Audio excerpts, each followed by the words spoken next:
कोल्हापूर जिल्ह्यामधील एकूण 68 जिल्हा परिषद गट आणि 136 पंचायत समिती गणासाठी 7 फेब्रुवारी 2026 रोजी मतदान होणार आहे. मतदानाच्या अनुषंगाने निवडणूक विभागाकडून आमचे 12 निवडणूक निर्णय अधिकारी, त्यांचे सहाय्यक निवडणूक निर्णय अधिकारी, त्यांची पूर्ण टीम यांची तयारी पूर्ण झालेली आहे. एकूण 2691 मतदान केंद्रावरती आपल्या 15,000 पेक्षा जास्त मतदान कर्मचारी आणि अधिकाऱ्यांच्या माध्यमातून मतदान प्रक्रिया पार पाडली जाणार आहे. जिल्ह्यामधील जवळपास 23 लाखापेक्षा जास्त मतदार या मतदान प्रक्रियेमध्ये सहभागी होणार आहेत. तर माझं कोल्हापूर जिल्ह्यातील सर्व मतदारांना, ग्रामीण भागातील सर्व मतदारांना नम्र आव्हान आहे.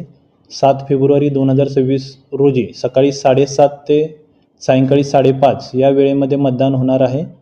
कृपया आपण मतदान केंद्रावरती यावं आणि आपल्या मतदानाचा हक्क आपण बजावावा.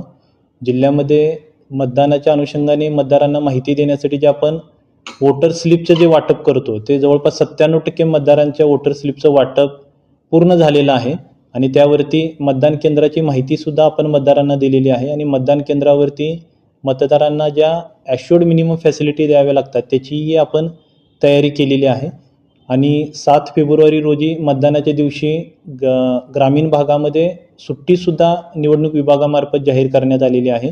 तर माझं सर्व मतदारांना परत एकदा नम्र आव्हान आहे, मतदानाचा दिवस हा सुट्टीचा किंवा बाहेर फिरण्याचा दिवस नाही, तर लोकशाहीने आणि संविधानाने जो आपल्याला मूलभूत अधिकार दिलेला आहे, जो आपला महत्त्वपूर्ण अमूल्य अधिकार मतदानाचा दिलेला आहे, तो मतदानाचा अधिकार निपक्षपातीपणाने आणि योग्य विचारपूर्वक वापरण्यासाठी हा अधिकार दिलेला आहे. तर त्या अधिकाराचा वापर करा.